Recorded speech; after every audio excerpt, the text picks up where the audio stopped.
Hello and welcome into the Skraby Show. Thank you to everyone who is listening. Hope you enjoyed the roundtable. It was a busy room. I wasn't here earlier today, but I did check in on the cameras earlier, and I was really excited to see Chris in the board op chair. It's like insane. I've never seen Chris over in this part of the studio in my entire life, but he was in the board op chair. And you could hear him in the beginning looking like he didn't know how to do the board, which is true. So, yeah, I'm taking shots at you, Chris, right here to start the Skraby Show here on a Thursday. I really am riding on cloud nine right now, and that's all because of yesterday's game and the Skrabinator game. And I just want to thank everyone again for signing up for this, number one, because I am not someone who just signs up for things. I am someone who only signs up for things that I really, really know it's going to a good cause. So I appreciate you signing up, number one. And number two, I appreciate everyone who showed up yesterday in the first ever Skrabinator game. It was awesome. Excuse me. It was awesome to see everybody. And I think my job honestly gets a little bit easier when I know who I'm talking to. And so I met a lot of Skrabinators yesterday, and I got to talk to everyone, and it was really nice. So I get to put a face to a name, and it was really a fun time. And I know everybody had a fun time there. If you missed the pictures or anything like that, you can go to my social media at Matt Skraby, MATTSKRAB as in boy, Y, Twitter or Instagram, and you'll see the big photo that we all took together at the game. But I think, well, Chris told me earlier when I said, I'm not sure that we would be so excited about Skrabinator Day yesterday. I was going to say Skrabinator game, Skrabinator night, Skrabinator Day. I don't really know what to call it, but I thought maybe the Padres winning 10-2 is why everybody was all excited. But Chris says no. Chris said everybody had a good time. I do agree everybody had a good time. And the Padres really put it on the Cubs yesterday. It was nice to see that. I wasn't really sure what we were going to get yesterday. I wasn't sure if we were going to get a team that was going to not fold, but because we can't say they fold because they didn't fold on Monday night. I didn't know what we were going to get yesterday. It's been that kind of season so far for the Padres, but we really got the best version of the Padres. And we'll get into that as the show goes along.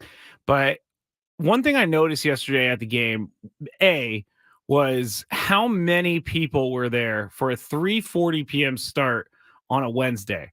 Now, the 110 starts are tough because not everyone's able to get there by 110, but 3:40 seems like a perfect time. There were a ton of kids out, and one of the people that came to the suite yesterday actually surprised their son at school and picked him up from school and said, "Oh, we're going to go home. We're going to do homework." And then they started driving down the freeway, and his son was like, "What in the world? Where are we going?" He said, "We're going to the Padre game." And his kid was all excited. So there was some good stuff yesterday. Lots of fun being had by all.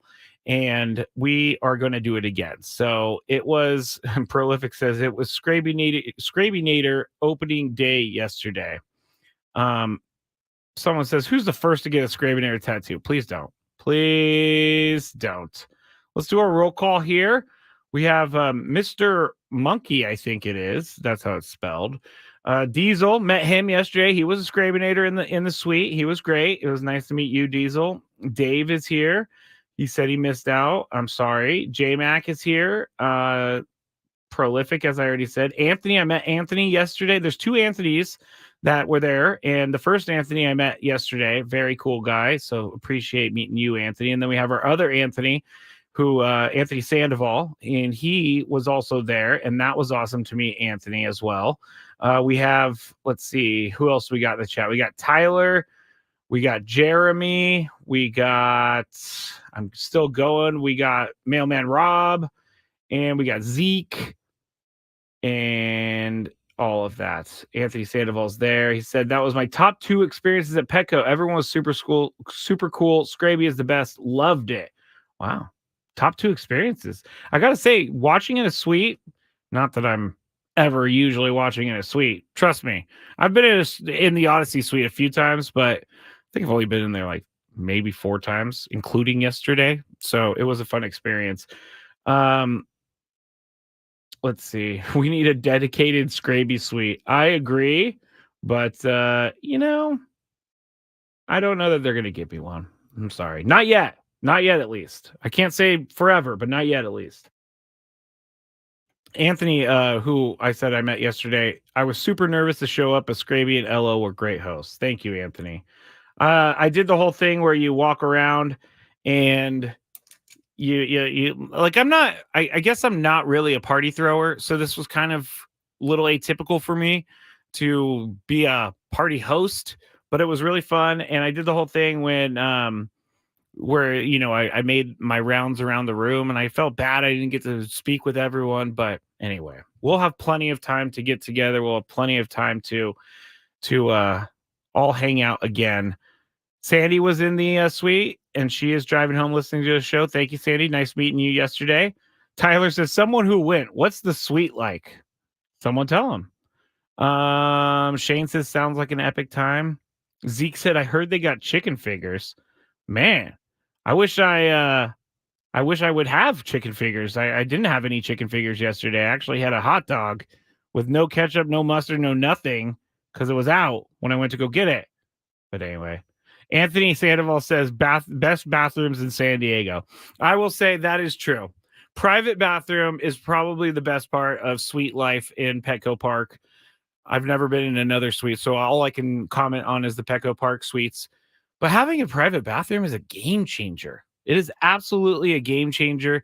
And for anyone who's never been there, I'll describe it like this. It's like watching a baseball game live from your apartment, because you got like a kitchen area, you got ice, you got refrigerators, you got TVs, you got private bathrooms, you got it all. You got it all. So appreciate everybody for coming, seriously. And I emailed the bosses this morning saying that we're going to have to do this again because of the outpouring of support, and they were into it. So I'm going to try to take advantage of as many nights, days that I can in the suite. I'm not sure how many more I'm going to get this year because we do use the suite for other stuff, but I will be pushing hard to get more opportunities for everybody to come, because I do want to meet everyone. And it's nice to know that I have met some of you on the chat. So, all right. Let's see. We need to go. Oh, someone also says, thanks for the follow-up email. That is, Skraby showing class with the follow-up email. So I'm a guy who hates it when I sign up for things and I never get any notification I signed up, because I feel like no one cares about me, even though I signed up for whatever you're offering me. So yeah, I wanted to send out a thank you email because I want people to make sure that they know I appreciate it. I am not someone who is going to just take advantage, because earlier on in my life, I was the guy who was always, getting the short end of things. But now I want to fight for people and get them to where they want to go. And I also want to be nice to people and treat them as I am treated. All right. I am just lecturing at this point. So it's time for this. It's time to get caught up on the latest with the news of the day. All right, first news story. Shohei Ohtani. We know, we talked about it earlier, but his former interpreter, I should say, Ippei Mizuhara, is set to plead guilty. So we got some more information on what happened with Shohei and Ippei, and this is from ESPN. That text messages showed that Mizuhara began gambling with a bookmaker in September 2021, and he began losing substantial sums of money later that year. In the complaint, it states that Mizuhara averaged 25 bets per day, ranging from $10 to $160,000 per bet between December 2021 and this January. So there's around 19,000 bets in all. And his betting records, according to a spreadsheet that was obtained by authorities, reflected total winnings of $142 million and total losses of $183 million during this span, leaving a total net balance of negative $40.6 million. Now, I said this earlier, and I'm going to stand by it. And I said this weeks ago, too. I said that I don't think that Shohei Ohtani had anything to do with the gambling. I don't think he was gambling on sports. I don't think that he was gambling on baseball. I don't think any of that. And I also, they're also reporting that Ipe may have stolen up to $16 million of Ohtani's money. And how did he do that? Because yes, I would notice it. I would notice if $16 was gone from my account, but 16 million. I know Shohei Ohtani makes a lot of money, but whoever his accountant is, which may have been Ipe, is not doing their job. Because I don't necessarily think that Ohtani's going to be looking at his bank account. These guys have accountants. These guys have finance people. There's just too much money at risk for these guys to not have someone in their camp doing their accounting for them. It's not something that Shohei Ohtani wants to worry about on a day in, day out basis. Do I think that Shohei Ohtani is getting a pass? I can't go that far, because if he truly did not know, which the FBI is saying that he did not know any of this, then I can't be for punishment. But what I do find is weird about this whole thing, and I know I'm going to get pushback on this because I've been getting pushback all day on this. I can't imagine an investigation moving as fast as it did. And so one of the pushback items that I got earlier today was that, it's easier when someone is pleading guilty, because then you can just move through the process. And I do understand that if someone's pleading guilty, but I know each case is different, but it seems like it was a really, really quick come to conclusion about Shohei Ohtani and Ipe. It seemed like 3 weeks almost, maybe a month at this point. Let's see, 4/11. The game was on March 20th, so less than a month, 3 weeks ago. I just don't see an investigation by the FBI with with $142 million of losses, $183 million won, bets ranging from $10 to $160,000. It just seems like it's much more complicated than this. And I again, I'm not going to say that Shohei got a pass, but I'm also not going to say that I completely think that the investigation was turning over every single rock and leaf and whatever else you want to turn over. I think it was a little quick, but I also just kind of want to move on from this, honestly, because now at this point, he's going to go to court, and Ipe, I'm saying, he's going to go to court, and he's going to find out what happens, and then he's going to move on with his life. Shohei's going to move on with his life, and we're all going to move on with our lives. But it is very strange that it was so quick, and I do feel like it does help that Shohei Ohtani might be right now the most popular athlete in the entire world. Honestly, like if you think about it, he probably is. And it does help that he is that guy, because people at high ranks, I'm not saying the government, I'm saying Major League Baseball, will do anything to protect their product. And they could be doing that now. That's where I'm going to go with that one. Maybe not where you thought I was going to go. And this next one also maybe not where you think I'm going to go. But if you didn't know, I actually thought this morning that this was a joke. I made sure it was real. But O.J. Simpson has passed away at the age of 76. And we talked about this a little bit on Gwen and Chris. Really, really, really interesting to see the reaction from people, because I wasn't expecting the reaction that I saw from people. I really thought people were going to kind of largely just ignore it because of the past of OJ. But I've seen some saying it's justice served that he's now passed away.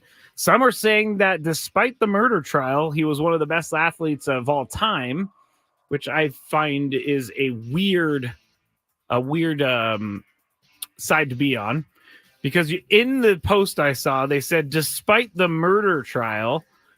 Yeah, you can't start a sentence with despite the murder trial and then praise someone, in my opinion. And then some are saying he was innocent and he should be celebrated and we should take his death accordingly and we should be mourning the loss of one of the greatest athletes in the country's history.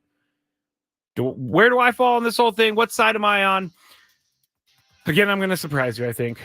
I am not going to go as far as to say justice was served, because he was acquitted and we all know what happened. And I have to believe in the justice system if I'm going to believe in the court system as a whole. Because if I don't believe in the court system, then you can't believe in anything in that regard, in the legal matters. And I don't necessarily think that we should be celebrating him. I don't necessarily think that we should be crushing him. I mean, what's the point at this point of crushing him? I'm not going to proclaim from the rooftops he was one of our greatest athletes of all time just because of all the murkiness that surrounds him. Personally, do I think he did it? I do. I do. I watched and listened to a podcast and read like a book about the OJ trial, and there were some interesting things that happened in the trial that helped him to not have all the evidence presented and things like that. I don't want to go into it. I wasn't the one who wrote the book, but it made some interesting arguments. I just think that it is what it is, and we move on. That's my opinion. Last and final news story of the day. The Masters opened up today. Oh my gosh, where's my Masters music? How could I ever start a Masters segment without Masters music? This is stupid. There we go. The Masters opened today. But honestly, I don't really care. That's kind of a lie. I do care. I just don't feel like this Masters is the Masters. Every single year it comes around to the Masters, and I am locked in on the Masters. This year, I kind of stumbled upon it this morning, honestly. I forgot that the Masters was even going on, and that's because the infighting has really killed golf for me. Am I going to watch the Masters? Yes. Am I still angry with professional golf? Yes. But it's very, very depressing, as the word I'm looking in the chat. It's depressing. There's not a lot of some of the players around the world that we're used to seeing because they play for LIV and they don't have enough points. But it's just rich people fighting with rich people. And if anybody knows anything about me, I cannot stand for rich people fighting with rich people. And even the golfers at this point are kind of like, this is ridiculous. We're killing our own sport. What are we doing? It's easy for John Rahm to say after he signed that $500+ million deal with LIV Golf to kind of be like, hey, we're killing golf. Let's try to fix it. Rory McIlroy still with the PGA Tour. And it's just not the same for me, at least for now, this year. Now, could things change in the coming year? Yeah. But right now, I'm going to watch the Masters, but I'm not going to be as excited about it. I'm not even going to tell you who's leading the event, mainly because I didn't have it up on my computer yet. That's why I'm not going to tell you that. Also, real quick, Jordan Montgomery left Scott Boras as his agent. Bryson DeChambeau leads the Masters still, 7 under par. Scotty Scheffler in second, 6 under par. So there you go. There are the news stories of the day. When we get back on the Skraby Show, I'm going to take you through a Jake Cronenworth journey from last year to this year. He has improved incredibly this year, and I'm going to have the numbers to prove that to you from StatCast. And if you go to my Twitter, you can kind of get prepped for this next segment.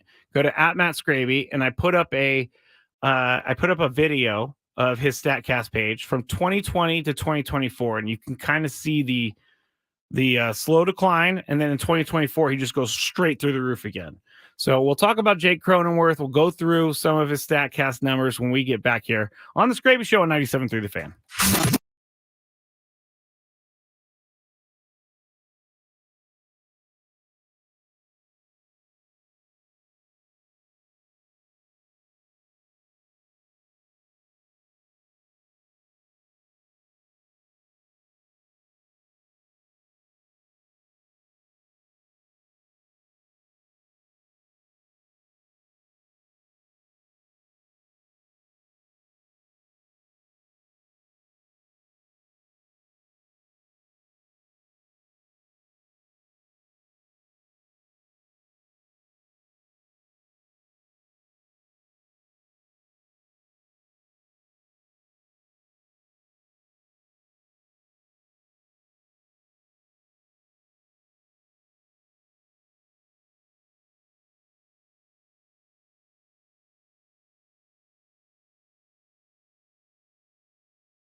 Back here in the Odyssey Palace, 97.3 The Fan. Matt Skraby, The Skraby Show. Thank you for listening. Thank you for being a part of making us a part of your day. Again, if you missed the roundtable, you can go to the Gwen and Chris podcast page. We have just put that up there so you can listen to the entire roundtable in audio format. You can also go and watch it on YouTube. Just go search 97.3 The Fan, click on the live version or the live tab, and you will be able to see the recording of the roundtable. And you can also watch the show right now if you would like to. Just go to YouTube, search 97.3 The Fan. You'll be able to find your way over here. A couple things before we get into Jake Cronenworth. And Anthony on the chat is begging me not to talk about Jake Cronenworth because I really have a tendency to maybe sort of jinx people at times, and I'm not doing that today. In the next segment, I'm going to tell you about my attempted interview with Tyler Wade, and I'm going to share a little bit of what he told me. I tried to do an interview yesterday. You'll figure out why it didn't work. But I want to get into this real quick first because I saw it on the chat. We were talking about golf, and I said I don't like when rich people fight with rich people, which is totally 100% true. And I saw a couple chats of golf is just a rich person sport. And I'm not going to disagree that it's not expensive. It is very expensive. Golf is expensive, but it doesn't need to be. You don't have to spend hundreds upon hundreds of dollars to play golf. I don't make a lot of money. I'm not able to spend thousands of dollars on golf every year. And so what I do is look for the deals. I get like those apps out there. I think one of them's called Golf Now. The PGA Tour also has a Tee Time app. And so I look for the deals. And now that we're in summer, I'm going to give you a little bit of hint. Super Twilight rates are amazing. And I went to a golf course last summer, teed off around 3:30, was able to finish by 8, and it was still kind of light outside. And I only paid $30 for this place when normally it's $130. Look for the Twilights, look for the Super Twilights, and you can play golf for much cheaper. Also, clubs, you don't have to go buy the most expensive clubs. You probably won't even play any better if you go buy the most expensive clubs. You might play a little bit better, but I don't think it's going to completely change your game. I've been using the same clubs for the last, honestly, 20 years. Have not changed them once. Probably should at this point because the technology is completely different. But if you go and you find if you go to one of those golf thrift stores, which I do quite often, and I go through all those bins quite often, but they have a lot of used sets. There's nothing wrong with a used golf club set. Trust me, I have used golf balls. I have used golf balls, but I also have used golf clubs. I actually got one of my 3-woods out of one of those bins, and it was brand new and basically brand new, barely used. And I got it for $30 when it was like $250 when that person bought it. So here's Mailman Rob. It says, technically you do.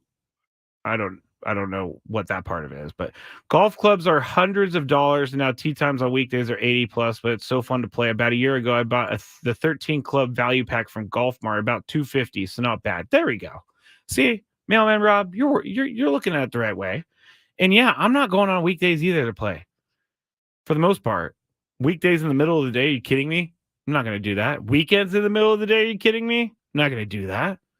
Unless I somehow win the lottery and I'm able to spend all of my money on things. Anthony says, just go to par 3 Colina. I've never played there before, but I've played plenty of par 3 courses, and that is absolutely 100% a good suggestion because par 3 courses take a lot less time and they are a lot cheaper. So just keep a lookout for those deals. There's golf deals out there. Golf courses probably don't want you to know that, but golf courses also really need people on their golf course. So look for the deals. Now, Jake Cronenworth, again, I'm not trying to jinx him or anything like that, but ever since 2020, 2020 was his breakout year at the Padres, obviously. Eric Hosmer got sick. Jake Cronenworth takes over, ends up being a longtime Padre because of it. And he was very good in 2020. 60-game season. So 2021 happens. Dips in the numbers. 2022 happens.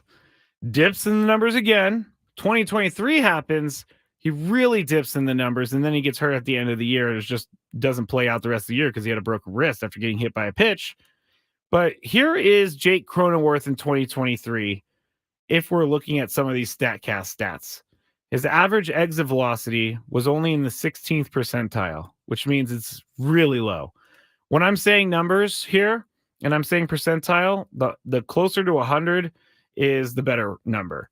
But right now he's 16th, or I'm sorry, last year he's 16th percentile in exit velocity, 87.4 miles an hour. Barrel percent, meaning how many times he hits the ball hard, 12th percentile. Hard hit percent, it's pretty self-explanatory, 15th percentile. Now, when he did hit the ball on the screws last year, he did have a good sweet spot percentage of 63. He's 63rd percentile. But here is where his he chased a lot last year, 66th percentile in chase rate, meaning he was the chase rate or chase percentage, I guess, basically just means, are you swinging at pitches outside of the zone?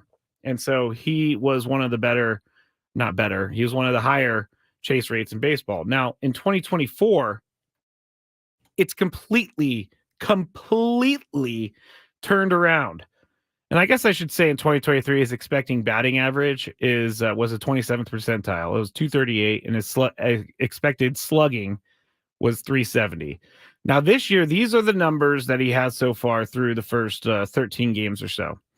His expected batting average is 351. He's in the 96th percentile. Expected batting average, meaning takes out some of the different bad luck things. It takes into all the different ballpark. I believe it takes into all the ballpark stats and stuff like that. Same with expected slugging. It's not a real number, but it's a number that you can look at and see where they're pacing the rest of the league. And his expected slugging, 94th percentile, 615. And here's where it gets even better. All those blue lines that I was talking about for 2023, his average exit velocity went up a lot. It went from 87.4 to 90.6, which puts him in the 69th percentile of baseball right now. His barrel percentage went from 12% or 12th percentile last year, and now he's in the 93rd percentile this year, meaning he's barreling up a lot of baseballs. His hard hit percent, which was 15th percentile last year, he's 70th this year. Sweet spot percent, 17% higher this year than it was last year, 80%, the 80th percentile.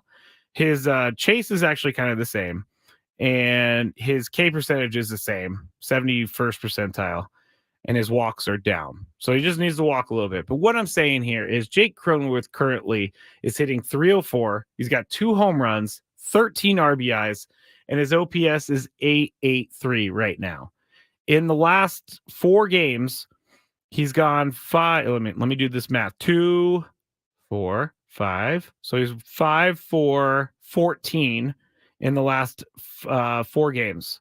And he has risen. His average has been hovering around the 300 level all season long.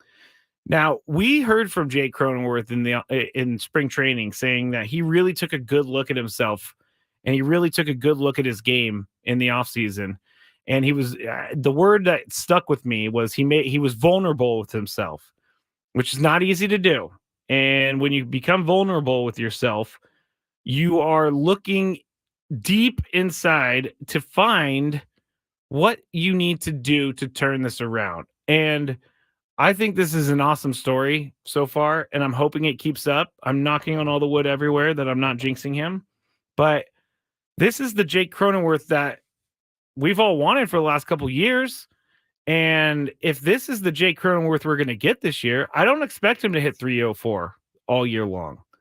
But if he could do 270, 280, heck, even 265 at points in the season, I think that's fine. He's really, really, really helping the team right now. And yesterday he hits a home run. Jurickson Profar hits a home run. Let's talk about Jurickson Profar. Jurickson Profar has been incredible.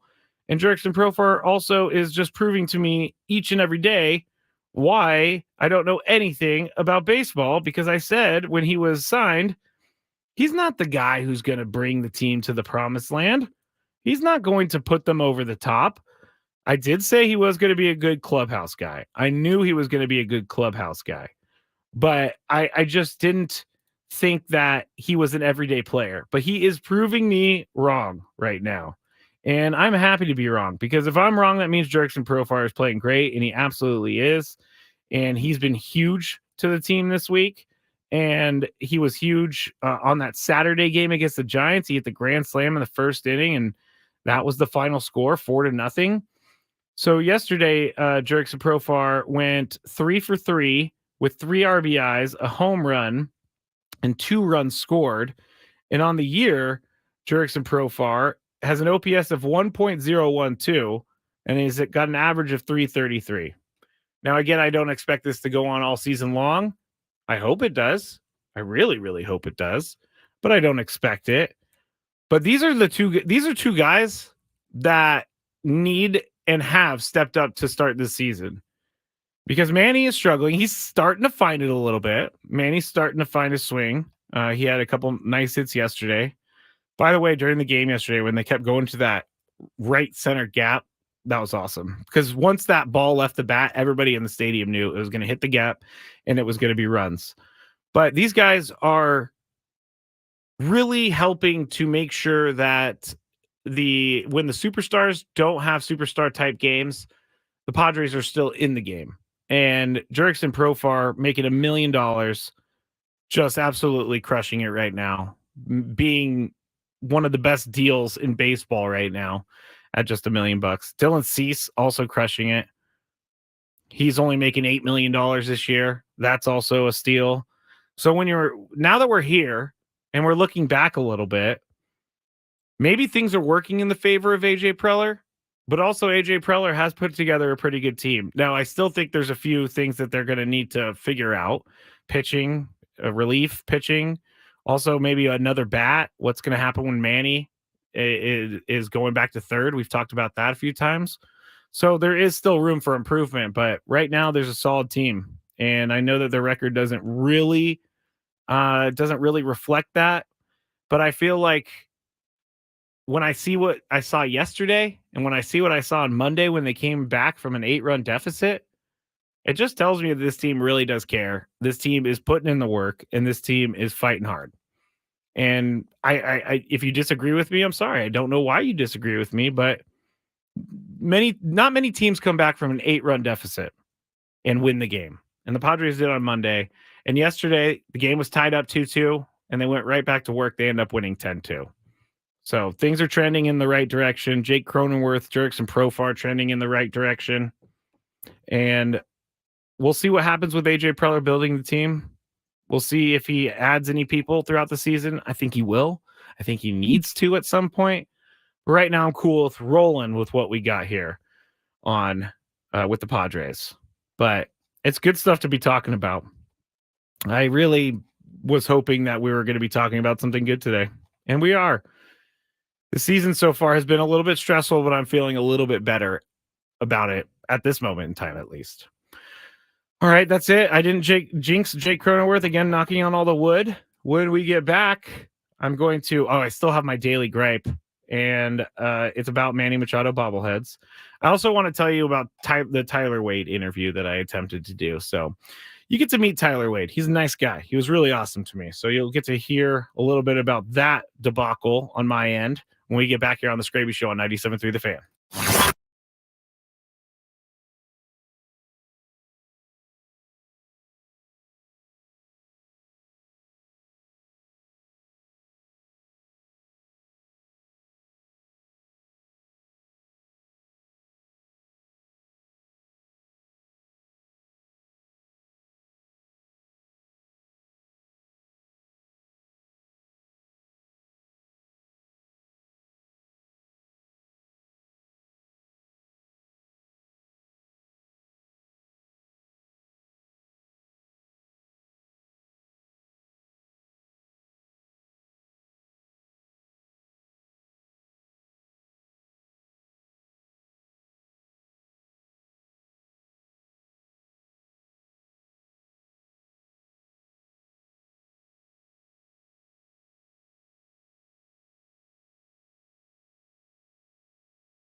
listener to the show made that song right there, Dispersed. Check them out. All right, I'm seeing on the chat something that I am going through at the moment, which when it's baseball season, I'm locked in on baseball. I'm a fantasy baseball player, having a really good week. I have Bobby Witt today. I don't know if you guys know what Bobby Witt did today, but Bobby Witt did some incredible things. I even think the Royals had like a 9-run first inning today. Royals are looking good so far. Bobby Witt Jr. went 4 for 5. I'm sorry, 2 home runs, 5 RBIs, and a stolen base. So he had a pretty good day. My fantasy baseball team is decent. I have Jackson Chourio, so that's cool. He is going to be playing Jackson Holiday tomorrow. And I just got to say, I put on a MLB TV in the studio, and I'm watching the Orioles and the Red Sox right now, top of the ninth, 3-3. But Jackson Holiday made his major league debut. We talked about it on the show earlier, and I was kind of like, why wait to make your debut 11 games into the season when you could have just joined the team from the beginning? But Chris and Tony had a good answer. It's all about service time. It's all about manipulating the contract so that they don't have to pay him for an extra year. And that's something the Padres did not do with Fernando Tatis Jr. They did not wait until he was a certain number of games in before they let him debut so they can keep him under control for another year. And maybe some of that good faith turned around and Fernando decided to sign with the Padres for life. So it goes a long way in my mind how you treat a player. And I'm not saying Jackson Holiday is being mistreated or anything like that, because this is what baseball teams do. And if you're thinking about it as a business, it's a really smart thing to do. But at the same time, players don't like it when you mess with their future like that. And so now he could play this whole season and it's not going to, knock any time off. He's going to be in arbitration still. And it's not like, anyway, Jackson Holiday is going to be fine. But still, I don't know that necessarily teams should be doing that to players and manipulating their service time. I remember talking about that a lot when we were doing the whole Fernando Tatis Jr. Will he make the roster? Won't he make the roster? But Jackson Holiday is proving me wrong too. I mistakenly said that he was not very good. Well, I didn't say that. I mistakenly said that he's not living up to the hype for me. But then I started watching more and more of him, and he's very good. He is very good. There's a reason that he was the number 1 overall pick for a reason. Yes, so on the chat, what I saw earlier, Anthony Sandoval says off days are depressing, and all the other games are already over or rained out today. I agree. I'm in baseball mode, like I said, fantasy baseball player. I just want to be able to throw on a game, and stinks when the Padres aren't on. It also stinks when all the other teams are done for the day. But here we are, and we're getting the Skraby Show for it. I forgot where I was going for a second, to be honest. All right, here's the Tyler Wade story. So yesterday, I go down to the ballpark, and I am trying to bring more player interviews to the show. I also want to, but I'm not going to ask them about their swing. I'm not going to ask them about any of that. I want to ask them about stuff that's not like super important. Like, what are you watching on Netflix? What kind of video games are you playing? So I went down to the stadium around 11 a.m. yesterday. Clubhouse was open at 12:20. I walked in, and I'm very nervous, as I always am when I walk in the clubhouse, because it's a very serious place. To me, at least. To those guys, they're having fun and all that. But I walk in, and here are the rules. You can't leave the main area in the clubhouse. You can't go into the bathroom area. You can't do any of that. So you have to be right in the middle. And during the open clubhouse hours, if a player is sitting in front of their locker and they look like they're not really doing anything, they're not getting dressed, you can go up to them. Just, they told me, use my best judgment. You can go up and ask him for an interview. So I saw Tyler Wade. He was on his phone. I hope it was okay I bothered you, Mr. Wade, on your phone. But I walked over. And before I walked over, here is what my test sounded like. And don't make fun of me for saying test, because this was never meant for the air. But here is what my testing sounded like. Test. 1 2 1 2. There you go. 1 2 1 2. Test. Sounds pretty good, right? Sounds really good, right? Well, then I go and I interview Tyler Wade. We have a great conversation, and This is how the audio comes out. I still can't figure it out.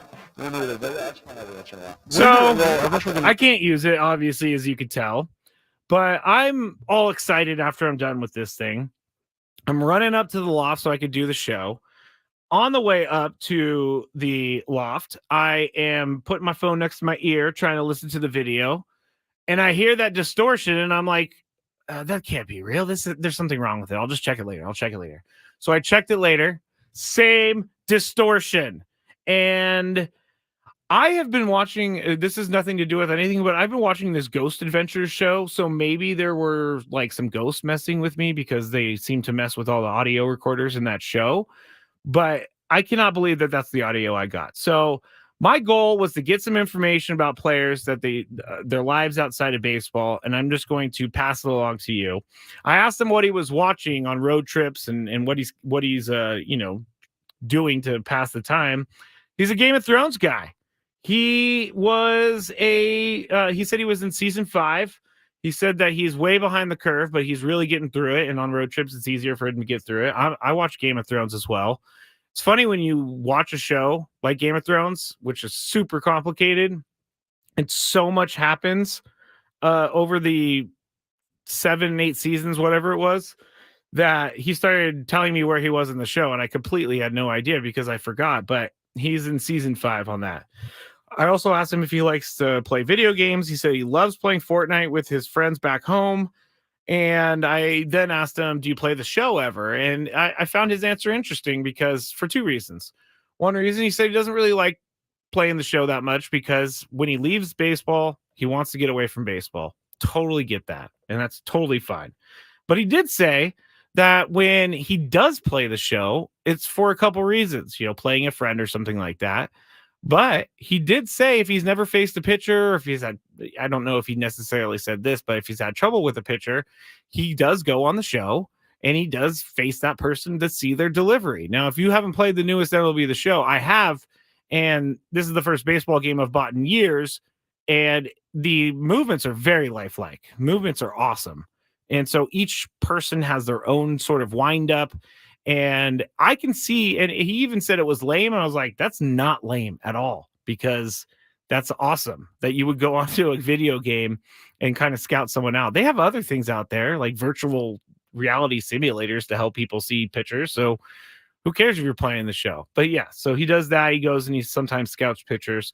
And then the last thing I asked him was favorite play in baseball. Like, not hitting a home run, not snagging a ball in the foul territory or whatever, turning a double play. What would be your favorite thing? I asked him. And he said something I didn't even think of. And he said his favorite play in baseball would have to be going from first to home as a base runner, because it's usually a hustle play and it gets your teammates fired up. So next time you see someone going from first to home for the Padres, just know all the teammates are fired up. And it made sense to me once I started thinking about it, because usually if you're going first to home, there's going to be some sort of play at the plate, whether it be close or not, I don't know, but it's going to usually get yourself, it's going to be a close play. And I could see why someone just sprinting down the line on at third, trying to get in before the throw gets in there, could be something that fires up your team. I could see it. I would be into that as well. So first to home is his favorite play in baseball. Sorry I couldn't actually bring the interview, but we'll be doing this more as the season goes along. And I appreciate Tyler Wade. He was awesome. He was very welcoming, and appreciate his time. What's annoying Skraby today? Let's find out. It's time for the Daily Gripe. Anthony said Skraby's Wade interview got Theon Greyjoy. That's a really great Game of Thrones joke. Let's see. Oh, it was not the ghost of OJ Diesel. He wasn't. I don't know that he was gone yet. All right, here is my daily gripe, and I can't believe this show's already gone by. But yesterday at the park, obviously, are giving out Manny Machado bobbleheads, and my gripe is people taking more than they're supposed to. Now, I know it's a very hot item, but I saw someone leaving the park yesterday, and I am not joking. I saw someone leaving Petco with 7 bobbleheads in a bag. 7! And that kind of made me angry because mostly, A, these bobbleheads are for kids. They're for everyone, but they're for kids. And B, what's the point of having 7 bobbleheads? You're not going to be able to sell them for anything. And most importantly, you're taking a bobblehead away from other people. And I just really don't know why you're taking so many bobbleheads and why you're taking so many bobbleheads home. Number one, this is kind of a joke, but number one, people don't like Manny Machado here in San Diego anymore. So why do you want his bobblehead to begin with? But Castro says he saw the same guy. Anthony says Petco officials are so strict on giveaways, they probably had multiple tickets. I get that. Now, if you're carrying it for your family, I'm cool with that. But I didn't know that. But you don't have 7 bobbleheads. And they are very serious because when I went to go get my Manny Machado bobblehead, I had not been through. I went through the gates super early, so I went through the media entrance, and they weren't giving them away yet. But they had to like check my ticket and make me jump through all these hoops and all this other stuff. So it wasn't easy for me to even get the bobblehead. And yes, I want the bobblehead. I've been making a small collection for myself. So there you go. That's my daily gripe, and I'm sticking to it. Let kids have their bobbleheads, people. All right, Skraby Show's done for the week, but I will be back next week. Thank you to everyone who joined me yesterday, and we'll talk again soon. To all the Skrabinators, good night.